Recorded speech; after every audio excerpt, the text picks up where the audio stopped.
बिस्मिल्लाहिर्रहमानिर्रहीम। आज 12 अक्टूबर 2020 है।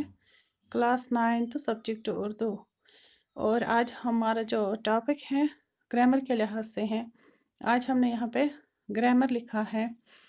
तो आज हम पढ़ेंगे मरकब अल्फाज। तो प्यारे बच्चों, मरकब अल्फाज किससे कहते हैं? मरकब अल्फाज जो हैं कौन कौन से होते हैं? तो यहाँ पे हमने लिखा है वो अल्फाज जो एक से ज़्यादा लफ्ज़ों से मिलकर कोई असला बनाए या कोई जुमला बनाए मरकब अल्फाज कहलाते हैं। जैसे मेरा दोस्त, अहमद की टोपी, कश्मीरी अखरोट, चांद का टुकड़ा वगैरह। तो बच्चों, वो अल्फाज जो एक से ज़्यादा लफ्ज़ों से या एक से ज़्यादा अल्फाज से मिलकर कोई असला बनाए या कोई जुमला बनाए उन्हें हम मरकब अल्फाज कहते हैं, मरकब अल्फाज कहलाते हैं। जैसे मेरा दोस्त, मेरा दोस्त, यहाँ पे दो लफ्ज़ लिए गए हैं तब जाके कोई मतलब अल्फाज यहाँ पे बना है। मेरा और दोस्त ये एक से ज़्यादा है। अहमद की टोपी, अहमद की टोपी, मीनिंग इसकी एक ही है। जब हम मतलब इसकी मीनिंग देखते हैं तो एक ही वर्ड की मीनिंग हमें समझ आती है। लेकिन ये यहाँ पे 3 अल्फाज हैं। अहमद की टोपी, तो ये जो है ये मरकब अल्फाज हैं। इसी तरह हमने लिखा है कश्मीरी अखरोट, ये भी एक से ज़्यादा है। कश्मीरी अखरोट जो है वो दुनिया भर में मशहूर है।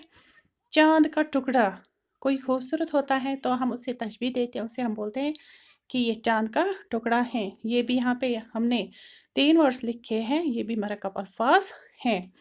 तो जो मरकब है, मरकब जो है अलग अलग किस्म के होते हैं। इनकी कई सारी किस्में हैं, कई सारी अकसाम हैं इनकी। यहाँ पे हमने चंद लिखे हैं। पहला जो है मरकब इजाफी, मरकब इजाफी। इसकी हमने यहाँ पे मिसाल लिखी है अहमद की टोपी। एक चीज़ को किसी दूसरी चीज़ से इस तरह निस्बत देना या इस तरह तशबीह देना कि बीच में हर्फ इजाफत आ जाए। हर्फ इजाफत कहते हैं जो दो वर्ड्स को मिला के आपस में उनको मिला के फिर उसकी मीनिंग वज़ाह करे। जैसे हमने यहाँ पे लिखा है अहमद की टोपी, अहमद टोपी अगर हम लिखेंगे तो ये मीनिंगलेस होगा, इसकी कोई मीनिंग नहीं होगी। फिर मीनिंग ज़ाहिर करने के लिए हमने यहाँ पे लिखा है की, अहमद की टोपी। तो की जो है ये बीच में है, की क्या कहलाता है? फिर इसका मतलब है जो की है वो हर्फ इजाफत कहलाता है।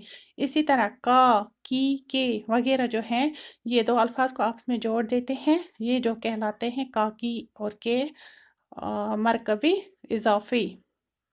का, की, के को हम अलामत इजाफत भी कहते हैं। ये जो है का, के, की या को, इनको हम अलामत इजाफत भी कहते हैं क्योंकि इनका जो है इस्तेमाल किया जाता है हर जगह। जैसे हम कहेंगे कश्मीर के अखरोट के जो है यहाँ पे हर्फ इजाफत है। या हम कहेंगे स्कूल जाओ, या हम कहेंगे किसी और की मिसाल हम यहाँ पे लेंगे, हम कहेंगे मदीना की खजूरें, की मदीना की खजूरें।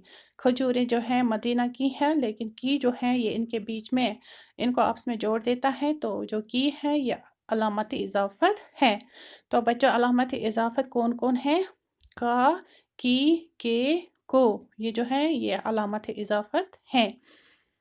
इसके बाद फिर हमने यहाँ पे लिखा है जिस चीज़ की बात हो रही हो उसे मज़ाफ कहते हैं। मज़ाफ यानी जिस चीज़ की हम बात कर रहे हैं, जिस चीज़ के ऊपर हम बात कर रहे हैं उसको उर्दू में बोलते हैं मज़ाफ।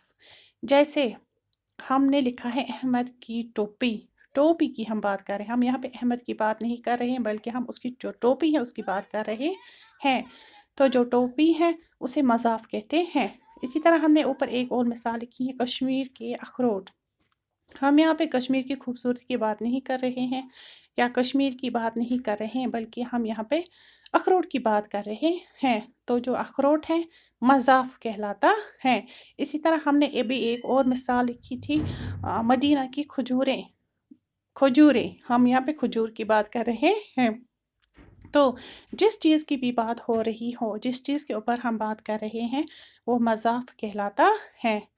اور جو کشمیر ہے، جو کشمیر کے اخروٹ کشمیر مضاف الائی ہے، اخروٹ جو ہے یہ مضاف ہے، کشمیر مضاف الائی ہے۔ کے جو ہے یہ ہم نے ابھی بولا حرف اضاف ہے یا علامت اضافت، ان کو ہم بولتے ہیں۔ تو پیارے بچوں، جو حرف اضافت ہیں یہ اردو میں کتنے ہیں؟ یہ اردو میں 9 ہے۔ یہاں پہ ہم نے چند مثالیں لکھی ہیں، جیسے کا، کی، کے، نا، نی وغیرہ جو ہیں یہ حرف اضافت ہیں، یا ہم ان کو علامت اضافت بھی بولتے ہیں۔ تو بچوں، آج ہم نے مرکب الفاظ پڑھے۔ مرکب الفاظ وہ الفاظ جو ایک سے زیادہ لفظوں سے مل کر کوئی اصطلاح بنائی، مرکب الفاظ کہلاتے ہیں۔ جیسے میرا دوست، احمد کی ٹوپی، مدینہ کی کھجوریں، کشمیری اخروٹ، چاند کا ٹکڑا وغیرہ جو ہیں یہ مرکب الفاظ ہیں۔ پھر ہم نے مرکب کی الگ الگ قسمیں بھی پڑھی۔ مرکب اضافی جو پڑھا ہم نے، حرف اضافت جو بیچ میں جو علامت آتی ہے، کا، کی، کے، کو وغیرہ جو ہیں یہ حرف علامت کہلاتے ہیں۔ تو پیارے بچوں، ہم نے آج پڑھا مرکب الفاظ وغیرہ۔